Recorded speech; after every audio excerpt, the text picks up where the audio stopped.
Hold the work. Same tilt, yeah. Go ahead, Sue. Yes. Action. Nobody knows where we might end up.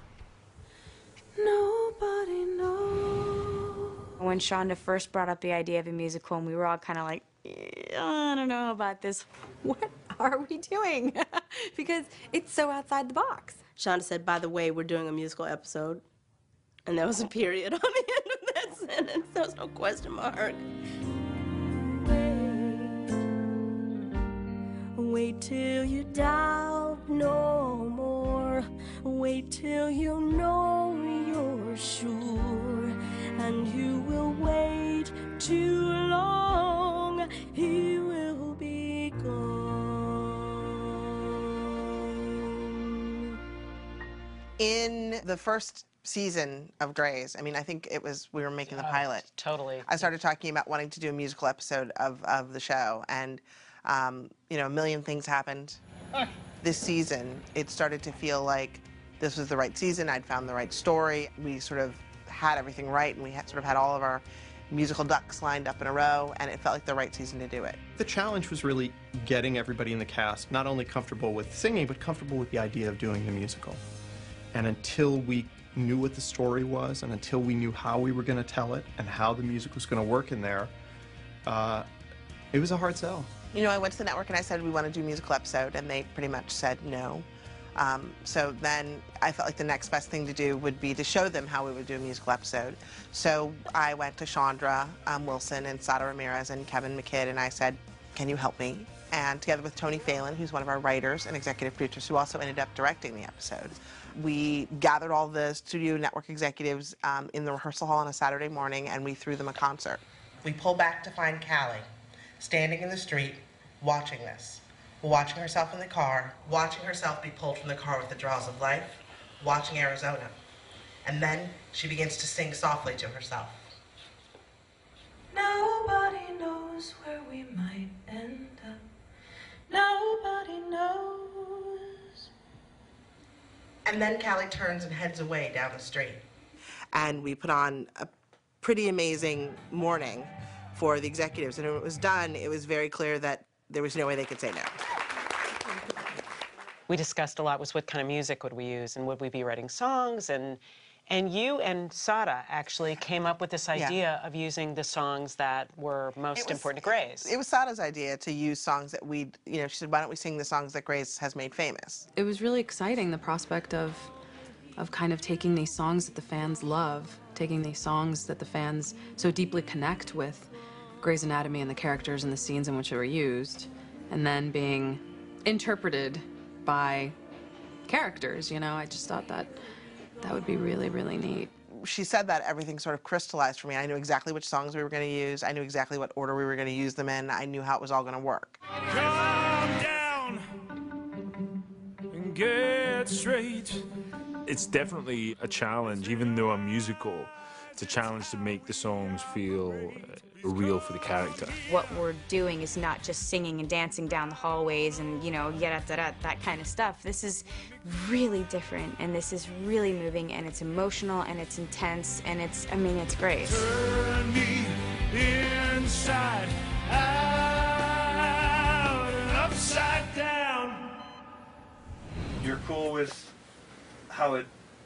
where it's going? I'm cool with where it's going, yeah. We were obviously looking for a music director, and we knew that we needed somebody who was going to be able to do orchestrations for these songs, who was comfortable working with actors and non-singers.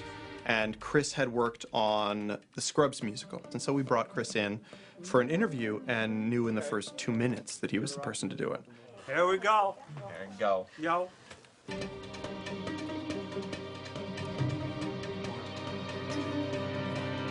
Calm down and get straight. These people are actors, and they know how to tell a story and deliver something. And what I found that they had that I couldn't even have coached them into or produced them into was a cool quality in their voice. Okay.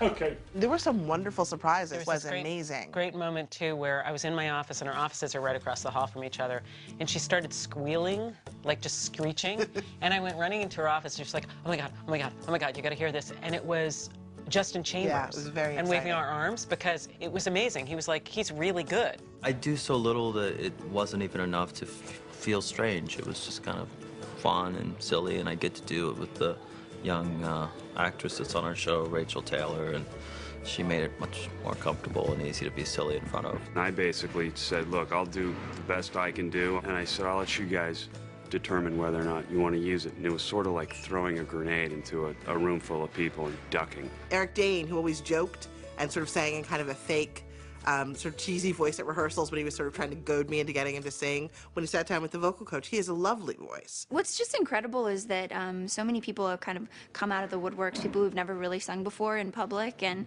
you know, like Kyler Lee has a song that's, she sings a bunch in the episode, actually, and she's got an absolutely incredible singing voice.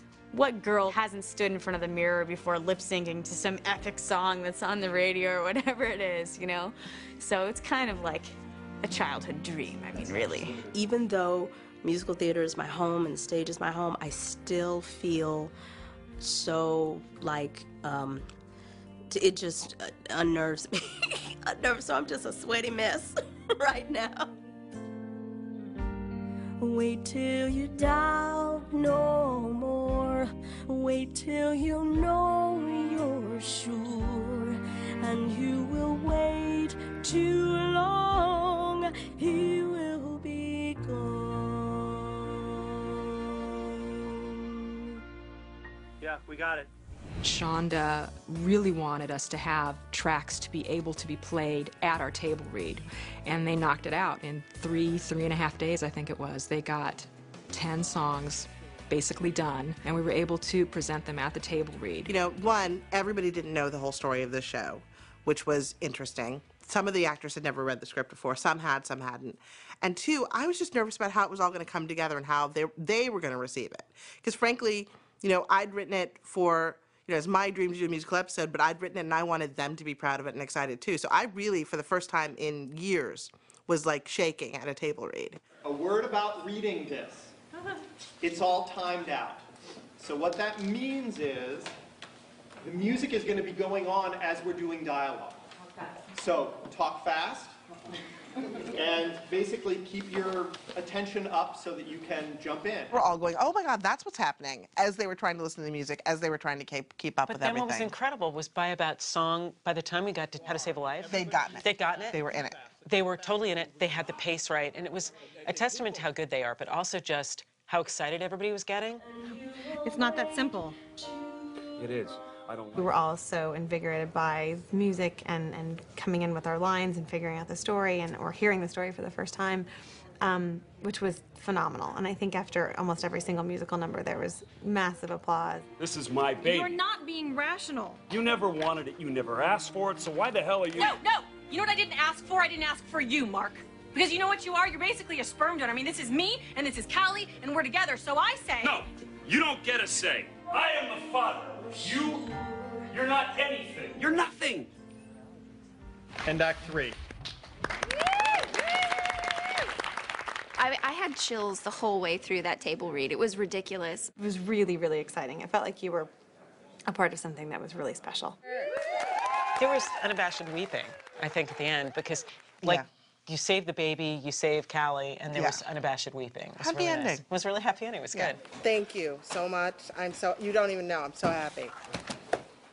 Jessica is going to come around and push her out of the way. The difference between prepping the musical episode and our other episodes was the amount of prep that we took on it. Normally we take 7 days from a production standpoint. With the musical, it was more like 3 months. All right, is everybody ready? Yeah. Yes, ma'am. All right, here we go. Because it was so complicated with the singing and the heavy medical and having so many of the actors, matter of fact, all of the actors in so many of the scenes, we actually did do a full rehearsal day. There it is. Star 70 and rising.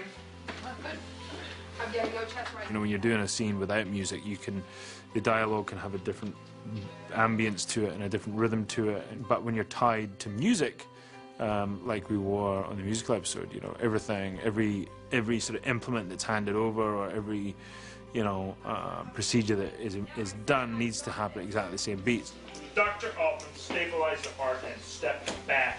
So that perhaps on the day we would have a greater sense of, you know, expediency, which I think for the most part occurred. I'm going up through the groin. No, I said I've got this. We can use this. Dr. Altman, stabilize the heart and step back. No, I can do this. I just need to. Damn it. Dr. Altman. Dr. Altman. Step away. One of the things that was going to make our musical feel like Grey's Anatomy was that the music was going to be embedded in the action of the storytelling, which meant that we were going to be singing and speaking at the same time. What's her life going to be like if she's dead? Oh, God, it's not that simple. It is. I don't like it. It's horrible, but it is that simple. We can have another baby. We can't have another cow. You're just gonna screw my girlfriend again? Oh, for God's sakes, get over it. We screw a big deal. It is, Mark. It is a big deal. It's difficult because you've got these earwigs. You get to listen to the playback on the earwigs and sync to that and lip sync to that and still do medical stuff. This wasn't my theater experience just cut and pasted onto this experience. It was completely new. I've never lip synced to my own voice. I've never had one of those earpieces in my ear before. I've certainly never lip synced in front of a camera.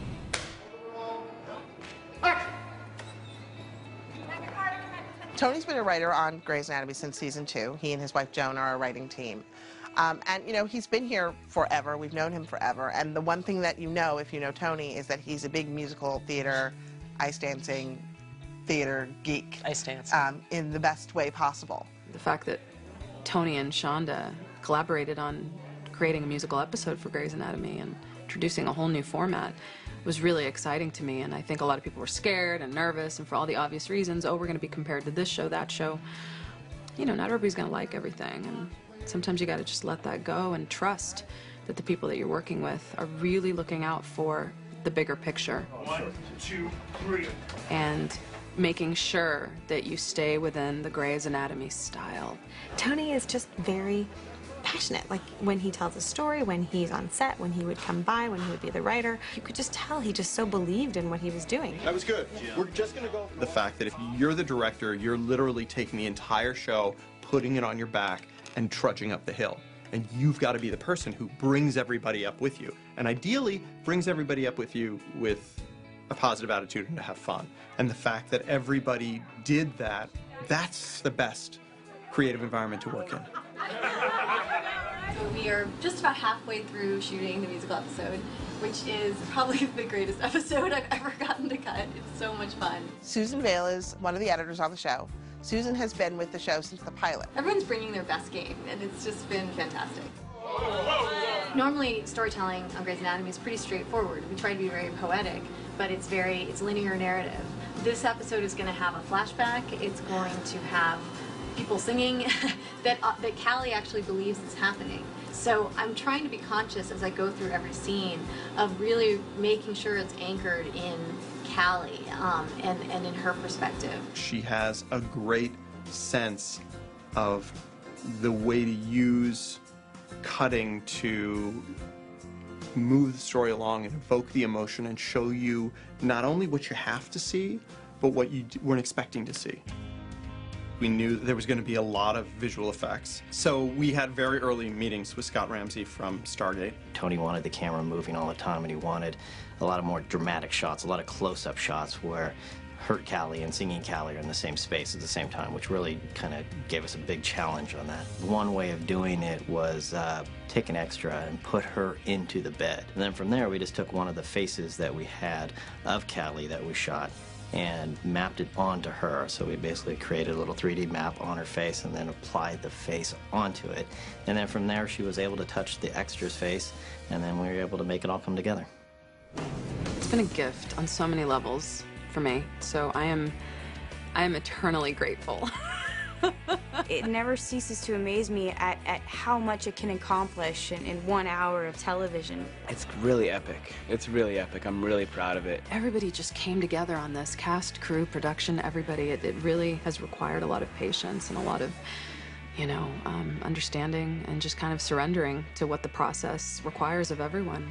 People were really moved, not only by what they'd all achieved, but by the story and by the singing and the quality of what we'd put together as a group. It was just very special. And that's how we do the musical episode of Grey's Anatomy.